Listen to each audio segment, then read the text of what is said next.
আজকে আমরা interview second class নিয়ে আলোচনা করব। এটা পার্ট টু তোমরা দেখতে পাচ্ছ, আমরা একটা পার্ট ওয়ান অলরেডি আপলোড করে দিয়েছি এবং সেখানে কিন্তু আমি তোমাদের টপিক আইডেন্টিফাই করেছিলাম। আমরা টপিক নিয়ে আলোচনা করেছিলাম যে কোন কোন টপিকগুলো তোমাদের ইন্টারভিউর জন্য খুবই ইম্পর্টেন্ট এবং সেখানে প্রত্যেকটা টপিক থেকে কেমন ধরনের প্রশ্ন হতে পারে সেগুলো নিয়ে আলোচনা করেছিলাম এবং সেখানে কিন্তু কোনো রকম আনসার আলোচনা হয়নি। আমরা টপিকগুলো আলোচনা করেছি এবং কেমন প্রশ্ন হতে পারে সেই প্রশ্নগুলো নিয়ে আলোচনা করেছি। সেখানে আমি প্রচুর কমেন্ট পেয়েছি সেই ভিডিওতে তোমাদের আনসার প্রয়োজন, তো সেই জন্য কিন্তু আমরা আজকে এখানে আলোচনা করব important questions and satisfied answer. ঠিক আছে, প্রত্যেকটা ইম্পর্টেন্ট প্রশ্ন আলোচনা হবে এখানে এবং তার স্যাটিসফাইড আনসার কেমন হয়, মানে কেমনভাবে আনসার করলে একজন ইন্টারভিউ বোর্ডের মেম্বারকে তুমি ইমপ্রেস করতে পারো। ওকে, তো এখানে দেখো আমরা একটা টপিক পেয়েছিলাম ওখানে, যখন আমরা সেই 12টার মতো টপিক চুজ করেছিলাম সেখানে আমরা একটা টপিক পেয়েছিলাম সাবজেক্ট নলেজ। সাবজেক্টের উপরে তোমাদের অবশ্যই প্রশ্ন থাকবে।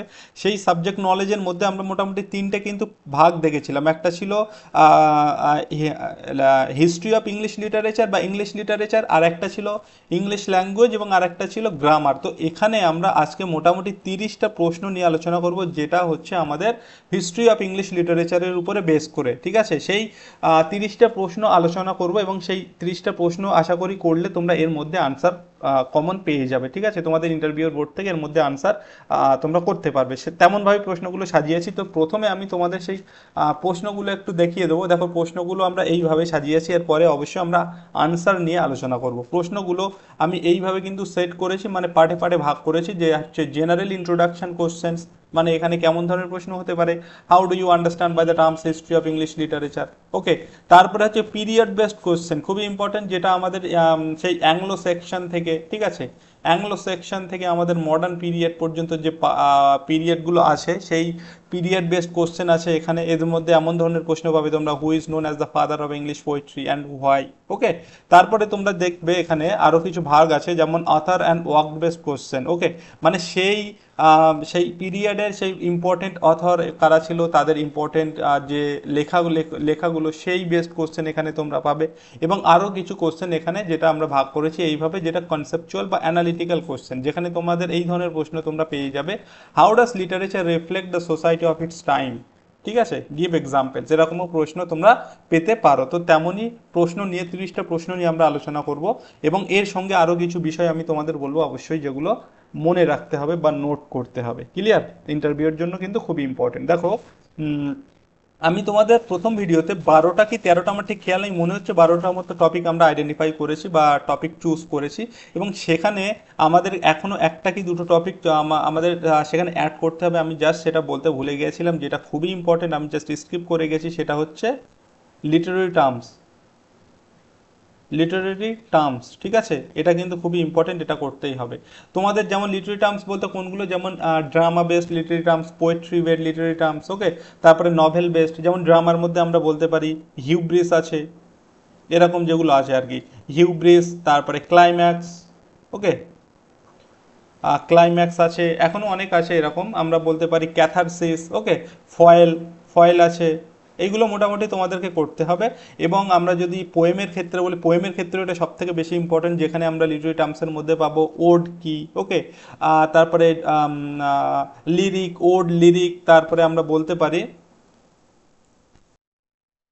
ড্রামাটিক মনোলগ, টার্জারিমা, এইগুলো মোটামুটি করে যেতে হবে, জানো সকলে, একটু দেখে যাবে। তারপরে আমরা যদি নভেল বেসড কিছু লিটারি টার্মস বলি, যেমন আমরা বলতে পারি নভেলের ক্ষেত্রে এপিস্টোলারি নভেল, গথিক নভেল, তারপরে omniscient point of view. Okay, plot, এগুলো মোটামুটি একটু তোমাদেরকে দেখে যেতে হবে। এখান থেকে প্রশ্ন করলেও করতে পারে। আর একটা জিনিস যেটা অ্যাড করবে, সেটা যদি অতটা ইম্পর্টেন্ট নয় তবু দেখে যেতে ক্ষতি কি, সেটা হচ্ছে তোমরা ইডিয়ামটা একটু অ্যাড করে নেবে। ঠিক আছে, ইডিয়ামসটা একটু দেখে যেও, ধরতেই পারে, কোনো কিছু বলার কিছু নেই যে ধরবে না এমনটা বলা যাবে না। ক্লিয়ার? এই টপিকগুলো মোটামুটি তোমাদেরকে সকলের করতে হবে, ইন্টারভিউয়ের জন্য খুব ভালো প্রিপারেশন নিতে হবে। এবার আমরা এখানে আজকে যে প্রশ্নগুলো, আমরা 30টা প্রশ্ন তোমাদের জন্য সিলেক্ট করেছি, সেই 30টা প্রশ্ন নিয়ে আলোচনা করব। ক্লিয়ার? চলো, আর এই লিটারি টার্মসগুলো এটা অ্যাড করে নেবে, ইডিয়ামসগুলো অ্যাড করে নেবে। আরও কিছু টার্মস আছে, যেমন আমরা বলতে পারি সেইজ দ্য ডে। ওকে, বা যেটাকে আমরা বলে থাকি কার্পেডিয়াম, এগুলো একটুখানি তোমাদের জানতে হবে। আর যদিও দেখো, আমরা একটা পিডিএফ কিন্তু রেডি করছি, বা ইবুক বলতে পারো, আমরা একটা রেডি করছি, যেখানে এইগুলো সব তোমরা পেয়ে যাবে, সব রকম সেখানে সব কিছু পেয়ে যাবে। হয়তো 2-3টে দিন টাইম লাগবে, তার মধ্যে আমরা সেটা অ্যাভেলেবেল করে দেবো, তোমরা সেটা পেয়ে যাবে। ঠিক আছে, সব কিছু সেখানে কমপ্লিট থাকবে, পুরো একদম ইন্টারভিউয়ের পয়েন্ট অফ ভিউ থেকে দেখতে গেলে সব কিছু সেখানে কভার করা হবে। চলো আমরা এবার প্রশ্নগুলো আলোচনা করি। যে 30টা প্রশ্ন মেন আমরা আজকে আলোচনা করব বলেছি। দেখো ফার্স্ট যেরকম আমি বলেছিলাম যে জেনারেল ইন্ট্রোডাক্টরি কোশ্চেন, সেখানে এরকম প্রশ্ন হতে পারে, what do you understand by the term history of English literature. History of English literature বলতে তুমি কি বোঝো? দ্য হিস্ট্রি, একদম সিম্পল জিনিস, the history of English literature is the chronological study of English writings from Anglo Saxon period to the present. ব্যাস হয়ে গেল। It includes literary movements, genres, themes and the cultural, social and political forces that shaped them. ব্যাস এরকম answer করতেই পারো। এবং তারপরে এরকম যদি প্রশ্ন তোমাকে জিজ্ঞেস করা হয়, why is it important to study history of English literature, আমাদের হিস্ট্রি অফ ইংলিশ লিটারেচার পড়ার গুরুত্বটা কোথায়? Because it develops language skills, critical thinking, cultural awareness and appreciations of human values. It helps students understand how literature mirrors society and history. খুবই important এই লাইনটা। ওকে, আর এখানে এগুলো আমরা জেনারেল কোশ্চেনের মধ্যে রেখেছি এবং এরপরে আমরা যেমনভাবে প্রশ্নগুলো ভাগ করেছি, ঠিক আছে, সেইভাবে আমরা আলোচনা করব। পিরিয়ড বেসড, তারপরে হচ্ছে সেই আথার বেসড। ওকে, চলো নেক্সট দেখো, এই জায়গাটাও খুবই ইম্পর্টেন্ট। এই যে can you briefly outline the major periods of English literature. আমি তোমাদের আগের ভিডিওতেও বলেছিলাম যে আমাদের যে টাইম লাইনটা, হিস্ট্রি অফ ইংলিশ লিটারেচার যে টাইম লাইনটা, এটা একটু মাথায় রাখতে হবে তোমাদের। ক্লিয়ার? এটা কিন্তু ইম্পর্টেন্ট জায়গা। যেমন আমরা ওল্ড ইংলিশ থেকে যদি শুরু করি, ওল্ড ইংলিশের সেই অ্যাংলো স্যাকশন পিরিয়ড 450 থেকে 1066, এগুলো একটু জেনে রাখতে হবে তোমাকে। হয়তো এইভাবে পুরোটা বলতে বললো না, সবগুলো এইভাবে বলতে বললো না, হয়তো যে কোনো একটা পিরিয়ডে টাইম পিরিয়ডটা ধরতে বললো, বা সেখানকার ফিচার্স কী ছিল, বা সেখানকার ইম্পর্টেন্ট রাইটার বা তাদের লেখা কী ছিল, সেগুলো ধরতেই পারে। তো এটা হচ্ছে ওল্ড ইংলিশ পিরিয়ড বা অ্যাংলো সেকশন পিরিয়ড। তারপরে আমাদের আছে মিডল ইংলিশ পিরিয়ড, যেখানে হচ্ছে 1066 থেকে 1500। এখানে দেখো এর মধ্যে কিন্তু আরও ভাগ আছে। এই যে 1066 এর নরমান কনকোয়েস্ট হচ্ছে, ঠিক আছে, এগুলো একটু জানতে হবে। আর এই যে মিডল ইংলিশ পিরিয়ড, আমি এখানে 1066 থেকে 1500, এদের মধ্যে কিন্তু আরও কিছু ভাগ আছে। আমি এখানে ওই জন্য প্রশ্নটা এইভাবে রেখেছি, মেজর পিরিয়ডসগুলো, আমি মেজর পিরিয়ডসগুলো নিয়ে আলোচনা করছি। এর মধ্যে যেমন আমরা বলতে পারি এজ অফ চসারটা পড়ে যায় এর মধ্যে, ঠিক আছে, এজ অফ চসার। তারপরে আমরা বলতে পারি অ্যাংলো নরমান পিরিয়ডটাও এর মধ্যে পড়ে যায়, এরকম কিন্তু ব্যাপার আছে।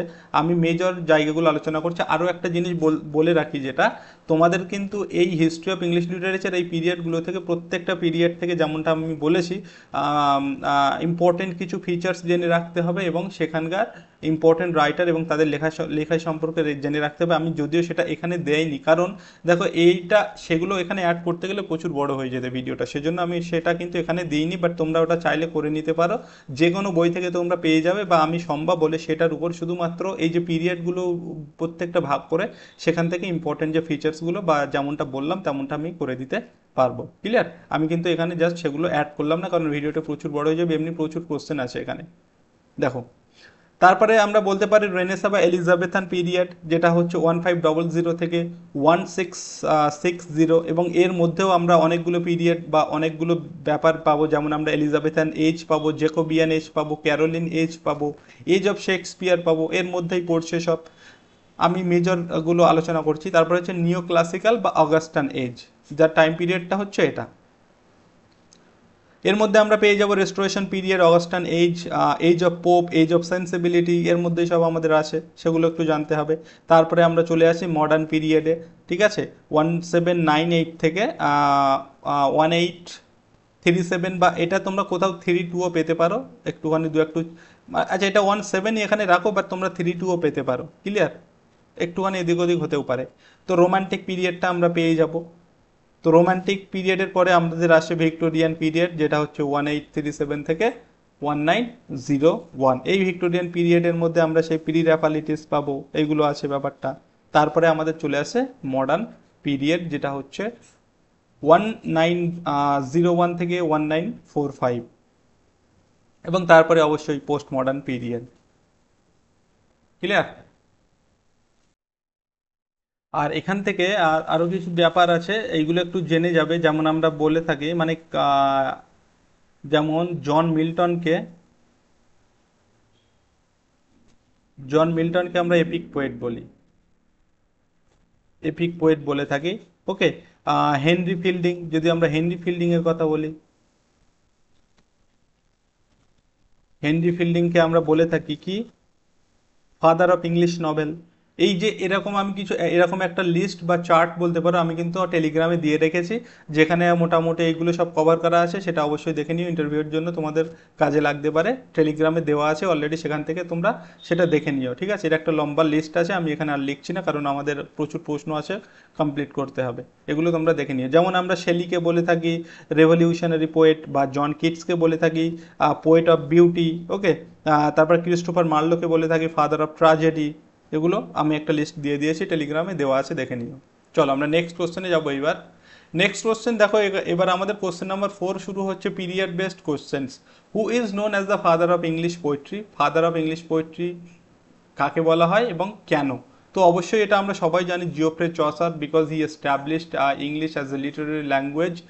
দো দ্য ক্যান্টারবেরি টেলস, চসারের ক্যান্টারবেরি টেলস খুবই ইম্পর্টেন্ট, মনে রাখতে হবে। Rooted in the East Midland dialect basis of modern English and combined realism, humour, narrative, artistry. Okay, এইভাবে আনসার করতেই পারো। তারপরে এরকম যদি প্রশ্ন হয়, discuss the main features of the age of Chaucer. Age of চসার্সের মেইন ফিচার্স কি, ধরতেই পারে হিস্ট্রি অফ ইংলিশ লিটারেচার থেকে। It reflects transition from medievalism to Renaissance. Okay, medievalism to Renaissance, religious influence, social satire, rise of humanism and growth of English language in literature. That's why it is very important, and these are the main features of age of Chaucer. Clear? তারপরে দেখো, what are the characteristics of Elizabethan literature বা Elizabethan পিরিয়ডের characteristic গুলো কি, ধরতেই পারে কি হবে। Spirit of adventure, love of beauty, humanism, okay, use of blank verse, খুব important, use of blank verse, development of drama, sonnet tradition and flourishing of national pride. Next দেখো, who were the university wits, খুবই important. who were the university wits and what was their contribution? University wits কাদেরকে বলা হয় এবং তাদের কন্ট্রিবিউশনটা কি ছিল?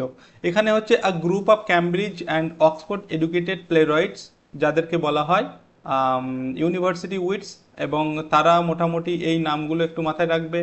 Lily, ঠিক আছে, লিলি, গ্রিন, পিল, তারপর হচ্ছে Lodge, Marlowe, Nashe, who shaped Elizabethan drama with blank verse, tragic grandeur and rich characterisation. Clear? তো এগুলো একটু মনে রাখতে হবে, ইউনিভার্সিটি উইটস এর নামগুলো, Lyly, Greene, Peele, Lodge, Marlowe and Nashe. Okay, চলো। তারপরে এই ধরনের প্রশ্ন যদি আসে, what is mean by the metaphysical poet, খুবই ইম্পর্টেন্ট। মেটাফিজিক্যাল পোয়েটের মধ্যে আমরা কার কার নাম পাবো? John Donne, George Herbert. এই দেখো এখানে আছে, এই যে জন ডান, জন ডান, জর্জ হারবার্ট, এদের নাম অবশ্যই উল্লেখযোগ্য। এবং এখানে বলেও দিয়েছে নেম টু মেজর ওনস, দুজনের নাম বলতে বলেছে। তো তো মেটাফিজিক্যাল পোয়েট্রিটা কি? 17th century poets who used intellectual wit, complex imagery and metaphysical conceit, তাদেরকে আমরা বলে থাকি মেটাফিজিক্যাল পোয়েট। মেজর ওনস হচ্ছে John Donne and George Herbert. এবং এখানে যদি জন ডানের লেখা কিছু মেটাফিজিক্যাল যদি পোয়েমের কথা বলে, তোমরা জানো, যেমন দ্য ক্যানোনাইজেশন, খুবই ইম্পর্টেন্ট, সকলে পড়েছো আশা করি। ক্যানোনাইজেশন, আরও কি বলতে পারি আমরা, দ্য ক্যানোনাইজেশন, তারপরে হচ্ছে গুড মরো, পড়েছে তো গুড মরো। এইগুলো মোটামুটি নাম একটু মনে রাখতে হবে। ক্লিয়ার? চলো নেক্সট দেখো, explain the main features of restoration comedy. এগুলো কিন্তু সব পিরিয়ড বেসড কোশ্চেন। রেস্টোরেশন কমেডির মেন ফিচার্সটা কি আছে? Main features of restoration comedy are witty dialogue. এখানকার মেন ফিচার্স হচ্ছে witty dialogue, satire of manners, ঠিক আছে, sexual frankness, intrigue and portrayal of aristocratic society. Example যদি বলা হয়, Congreve's the way of the world, the way of the world, এটা হচ্ছে William কংগ্রিভের লেখা। ওকে, উইলিয়াম কংগ্রিভ, উইলিয়াম কংগ্রিভের the way of the world, যেটা হচ্ছে রেস্টোরেশন কমেডির মধ্যে পড়ছে, এবং তার ফিচার্সগুলো হচ্ছে এইগুলো, এইগুলো একটু মাথায় রেখে দেবে। তারপরে হচ্ছে what is Augustan age, why it is called the age of satire. Augustan এই যে এজকে কেন এজ অফ স্যাটায়ার বলা হয়, এবং তার সেই অগাস্টান এজটা কি অ্যাকচুয়ালি, তাহলে আনসারটা এইভাবে করতে পারো, দ্য আর্লি, দেখো আমি আরেকটা কথা বলে দিই, এখানে আনসারগুলো আমি আমার মতো করে সাজিয়েছি, আমার মতো করে নিয়েছি।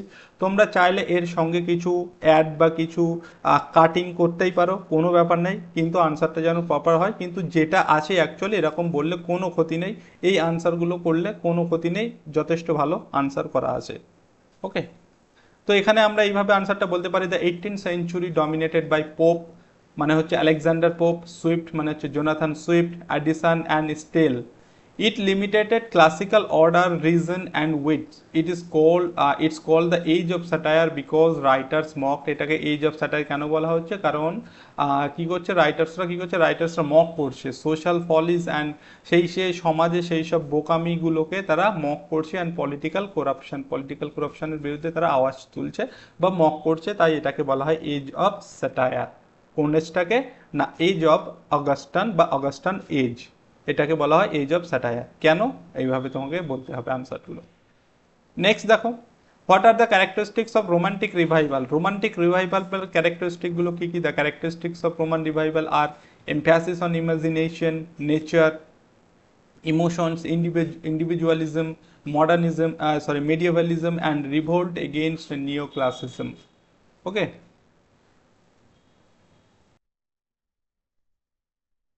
নেক্সট দেখো, compare romanticism and Victorian literature. Romanticism আর ভিক্টোরিয়ান লিটারেচার মধ্যে যদি কম্পেয়ার করতে বলে তাহলে এরকম বলবে, romanticism celebrated imagination, freedom, nature and emotions, and অন্যদিকে ভিক্টোরিয়ান লিটারেচার কি করছে, Victorian literature reflects realism, morality, industrial society, faith versus doubt and social reform. Clear? চলো নেক্সট দেখো, what was the impact of industrial revolution on Victorian literature. Victorian লিটারেচারে industrial রেভলিউশনের ইম্প্যাক্টটা কি ছিল? ইট ইন্সপায়ার্ড থিমস অফ পভার্টি,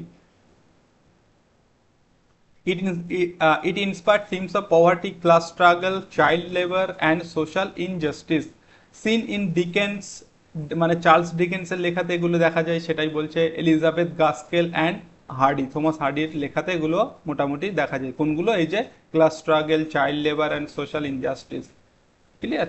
তারপরে দেখো, why is the 20th century called the age of anxiety in literature. 20th সেঞ্চুরিকে এজ অফ অ্যাংজাইটি কেন বলা হয়? কারণ এখানে আমরা দেখব কি, ওয়ার্ল্ড ওয়ার।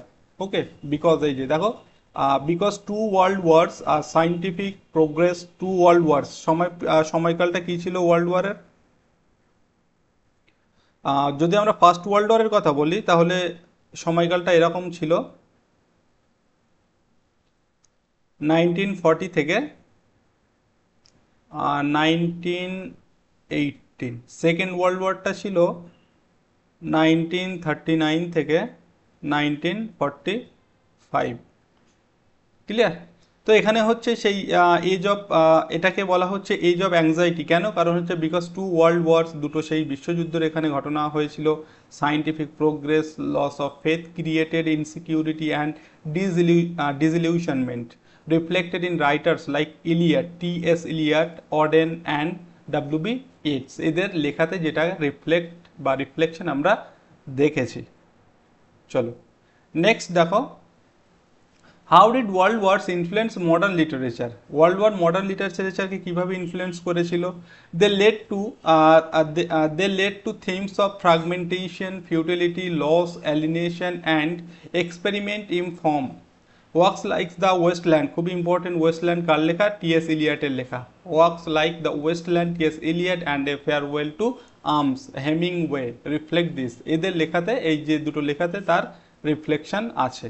ঠিক আছে, এবার দেখো author and work base questions history of English literature থেকে। কেমন কোশ্চেন হতে পারে? Why is Chaucer called the father of English poetry and the morning star of Renaissance. এই যে চসারকে কি বলা হয়? Father of English poetry and morning of star. ঠিক আছে, এটা কিন্তু দেওয়া আছে, আমি যেমনটা বললাম যে একটা লিস্ট কিন্তু করে অবশ্যই টেলিগ্রামে দিয়ে দিয়েছে, অবশ্যই সেটা দেখে নিও তোমরা। এই ভিডিও ডেসক্রিপশানে টেলিগ্রাম লিঙ্ক পেয়ে যাবে, সেখানে সব ডাইরেক্ট জাস্ট ক্লিক করলে সেখানে পৌঁছে যাবে, সেখানে জয়েন হয়ে যাও, সব রকম হেল্প সেখানে পাবে, এবং তোমরা সার্চও করতে পারো দ্য ইংলিশ সলিউশন, এটা সার্চ করলেও চলে আসবে। ঠিক আছে, এটা সার্চ করলেও চলে আসবে, তোমাদের টেলিগ্রামে চ্যানেল পেয়ে যাবে। তো এখানে চসারকে কেন ফাদার অফ ইংলিশ পোয়েট্রি বলা হয় অ্যান্ড মর্নিং স্টার বলা হয়, because he gave English poetry literary dignity. সে ইংলিশ পোয়েট্রিটাকে একটা লিটারেরি ডিগনিটি দিয়েছে। হু রোট রিয়ালিস্টিক ক্যারেক্টার, যে রিয়ালিস্টিক ক্যারেক্টার রচনা করেছে, and anticipated humanism that flourished in the Renaissance. That is why Chaucer is called the father of English poetry and morning star of the Renaissance. Clear? Next, what is Shakespeare's contribution to English drama? খুবই important, Shakespeare সম্পর্কে ধরতেই পারে, very very important প্রশ্ন। তো শেক্সপিয়ারের contribution কি English ড্রামাতে? He preferred tragedy, সে ট্র্যাজেডি লিখেছে, কমেডি লিখেছে, অ্যান্ড হিস্টোরিক্যাল প্লেজও লিখেছে। Develop complex characters, complex character develop করেছে। Enrich English with idioms, okay, ইডিয়ামসের প্রচুর ব্যবহার তিনি করেছেন। And explored universal human emotions. এবং তার কিছু যে ড্রামাগুলো অবশ্যই একটু কিছু নাম মনে রাখবে, যেমন ম্যাকবেথ অবশ্যই তো আছে, ম্যাকবেথ, হ্যামলেট, অথেলো, ওকে, এগুলো একটু মাথায় রেখে যাবে। আরও যেগুলো আছে অবশ্যই একটু মাথায় রাখবে, ধরতে পারে, এবং কোনটা কোন জনারের মধ্যে পড়ে সেটাও কিন্তু একটু জেনে রেখে। চলো, explain John Milton's importance in Puritan age. Puritan এজে জন মিল্টনের কি ইম্পর্টেন্স আছে? Milton combined Puritan morality with classical grandeur, okay, Puritan morality with classical grandeur.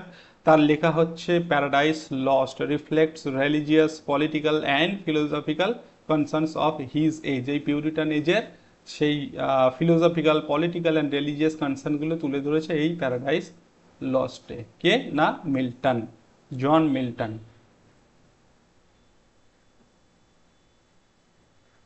এই জন মিল্টনকে কি বলা হয়? জন মিল্টনকে একটুখানি আগেই বললাম এপিক পোয়েট, এর লিস্ট দেওয়া আছে। Next, why is Alexander Pope considered a great satirist? Alexander Pope, আমরা তার লেখা পড়েছি the Rape of the Lock, তাকে গ্রেট স্যাটাইরিস্ট কেন বলা হয়? Short answer, because he used heroic couplets to mock vanity. ঠিক আছে, সে মক করার জন্য, ভ্যানিটিকে, করাপশনকে মক করার জন্য কি করেছে? হেরোইক কাপলেটসের ইউজ করেছে। And false taste in works like the Rape of the Lock and Dunciad. Rape of the Lock and Dunciad, ঠিক আছে? চলো, what are the central themes of Wordsworth poetry? এবার আমরা রোমান্টিসিজমের দিকে আসছি। রোমান্টিসিজমের দিকে বলতে গেলে ওয়ার্ডসওয়ার্থের পোয়েমের থিমগুলো কি? অবশ্যই লাভ অফ নেচার, খুব ইম্পর্টেন্ট আমাদের। লুসি, তাই তো, লুসি। তার মধ্যে সিম্পলিসিটি পাবো আমরা, কমন পিপল পাবো, চাইল্ডহুডের ব্যাপার আছে, ইমাজিনেশন খুব আছে, ভরে ভরে আছে, অ্যান্ড স্পিরিচুয়াল কনসোলেশন, যেটাও ভরে ভরে আছে। তো এইগুলো মোটামুটি আমরা বলতে পারি ওয়ার্ডসওয়ার্থের পোয়েট্রির থিম। এখানে আমাদের 20টা প্রশ্ন হলো, এখন আমরা কিন্তু 10টা প্রশ্ন নিয়ে আলোচনা করব। এখনও প্রশ্ন করলে করা যেত, বাট ভিডিওটা আমি যাতে বড় করতে চাইছি না, সেই জন্য ইম্পর্টেন্ট যেগুলো সেগুলো নিয়ে এসছি। এগুলো সবই আমরা কম্পাইল করব আমাদের সেই ই বুকে, সেখানে আরও তোমরা বেশি বেশি প্রশ্ন পেয়ে যাবে। ওকে, চলো, যেটা 2-3 দিনের মধ্যে অ্যাভেলেবেল হয়ে যাবে। এখানে দেখো, discuss the role of Charles Dickens in Victorian fiction. Victorian পিরিয়ডে, ভিক্টোরিয়ান ফিকশনে চার্লস ডিকেন্সের কি রোল আছে? হি এক্সপোজড সোশ্যাল এভিলস, তোমরা পড়েছো। ডেভিড কপারফিল্ড, তারপরে পড়েছো, এর একটা খুবই ইম্পর্টেন্ট লেখা আছে, জাস্ট নামটা মনে পড়ছে না, যাই হোক আমার নামটা মনে পড়ছে না। ওকে, তো he exposed social evils, depicted urban life, highlighted and exposed exploitation, and exploitation, and used humor, satire and memorable character। এরকম তোমরা আনসার করতেই পারো ছোট ছোট করে, কোনো অসুবিধা নেই। What is the significance of T S. Eliot's Waste Land? T S. ইলিয়টের সেই ওয়েস্টল্যান্ড খুবই ইম্পর্টেন্ট একটা লেখা। তো এটার ইম্পর্টেন্স কি? It captures post war despair, যুদ্ধের পরবর্তী despair, cultural disintegration and spiritual barrenness, using fragmented structure and allusions to world literature। Waste Land খুব ইম্পর্টেন্ট। তারপরে দেখো, how did Thomas Hardy reflects pessimism in his novel? Thomas Hardy পেসিমিজমটাকে কিভাবে reflect করেছেন তার নভেলের মধ্যে দিয়ে? Through themes of fate. এই যে থমাস হার্ডির লেখার মধ্যে না, এই ফেট কথাটি কিন্তু খুবই ইম্পর্টেন্ট রোল প্লে করে। ফেট, তার প্রত্যেকটা লেখার মধ্যে। ঠিক আছে, থমাস হার্ডির লেখার মধ্যে ফেটটা কিন্তু খুবই ইম্পর্টেন্ট। আমরা একটা কবিতা পড়েছিলাম, দ্য লাস্ট রাইড টুগেদার, সেখানে কিন্তু এই ফেটের ব্যাপারটা ছিল। Clear? Through themes of fate, human hopelessness, rural decline, and tragic irony in the novel like Tales of Arborville's and Jude the Obscure, এই দুটো হচ্ছে নোবেল। ঠিক আছে, next, mention two important women writers of Victorian age and their contribution. কি কি না, Charlotte Bronte and হচ্ছে George Eliot. ঠিক আছে, শার্লট ব্রন্টে বা জন আয়ার অ্যান্ড এর হচ্ছে ইন্ডিভিজুয়াল ফ্রিডম, তার বৈশিষ্ট্য হচ্ছে individual freedom and women struggle. তার লেখার মেন যে থিম আমরা বলতে পারি individual freedom and women struggle. And হচ্ছে জর্জ এলিয়টের, যার হচ্ছে যেটার অপর নাম আমরা বলতে পারি middle March, psychological depth and moral complexity. দুজনের নাম একটু মনে রাখবে। ভিক্টোরিয়ান পিরিয়ডের কথা বললাম কিন্তু, ভিক্টোরিয়ান এজ। তারপরে বলছে what is the significance of post colonial literature in English studies. Post colonial লিটারেচারের সিগনিফিকেন্স কী ছিল? কিছুই না। It gives voice to colonised nations, questions imperialism, okay, highlights destiny, hybridity and cultural resistance. Writers include, নামগুলো একটুখানি দেখে রাখো, চিনুয়া অ্যাকিভা and হচ্ছে সালমান রুশদি। সালমান রুশদির নাম আমরা শুনেছি, তিনি হচ্ছেন American but Indian born, okay. And এই নামটা কি তোমরা, আমি নিজেও উচ্চারণ করতে পারবো না। এটা হচ্ছে তিনি একজন কেনিয়ান, ওকে, কেনিয়ার একজন অধিবাসী। নামটা জাস্ট একটু দেখে রেখো, ইম্পর্টেন্ট নয় অতটা। ক্লিয়ার? এই একটু ফিচার্সগুলো মনে রাখলেই হবে, সিগনিফিকেন্স যেগুলো, এটা মনে রাখলেই হবে।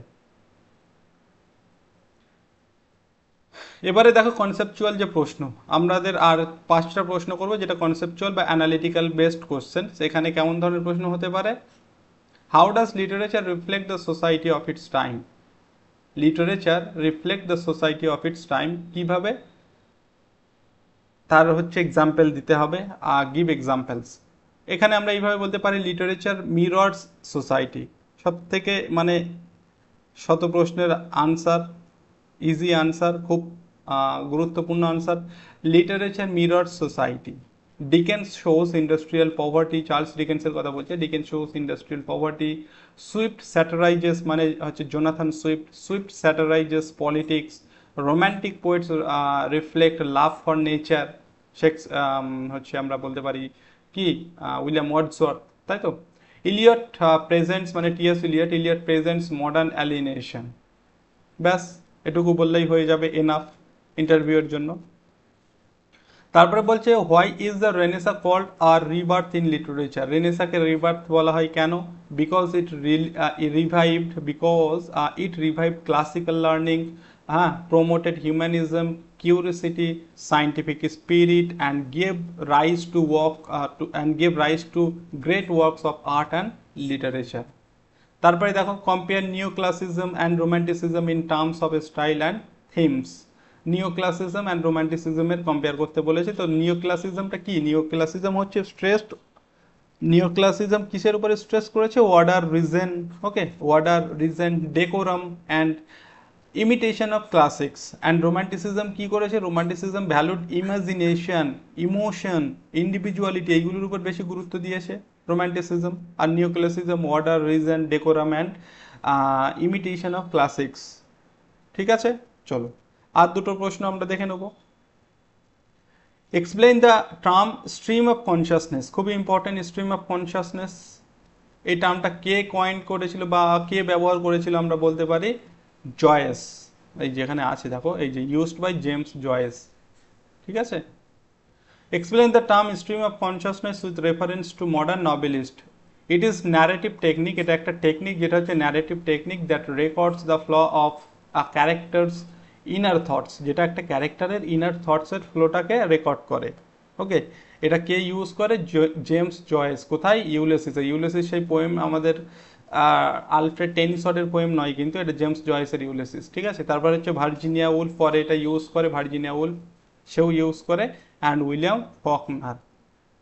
তারপরে দেখো how do you think knowledge of literary history helps secondary school student, এরকম প্রশ্ন ধরতেই পারে।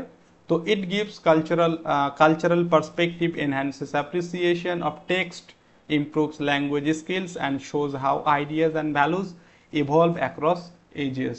এইভাবে তোমরা আনসার করতেই পারো, ঠিক আছে। এই মোটামুটি 30টা প্রশ্ন আলোচনা করলাম, আশা করি তোমাদের হেল্পফুল হবে, এখান থেকে তোমরা কমন পেতেই পারো, বা কমন না পেলে ওইগুলো পড়ে গেলে তোমাদের একটা ওভারঅল আইডিয়া চলে আসবে যে কোন প্রশ্ন ধরলে আমি কেমন আনসার করব, ক্লিয়ার। তো এগুলো ভালো করে একটু দেখে নিও। আর যেগুলো বললাম ভিডিওর প্রথম দিকে সেগুলো একটুখানি তোমাদের দুটো টপিক অ্যাড করতে বলেছি, সেগুলো একটু দেখে নিও অবশ্যই। টেলিগ্রামে একটা লিস্ট দিয়েছি, ওটা একটু দেখে নিও। আশা করি তোমরা ইন্টারভিউয়ের ক্ষেত্রে, মানে ইন্টারভিউ যখন দিতে যাবে উপকৃত হবে, এটুকু ভরসা করতে পারো, ঠিক আছে। চলো এখানে শেষ করছি আজকের ভিডিও, আবার দেখা হবে নেক্সট ভিডিওতে।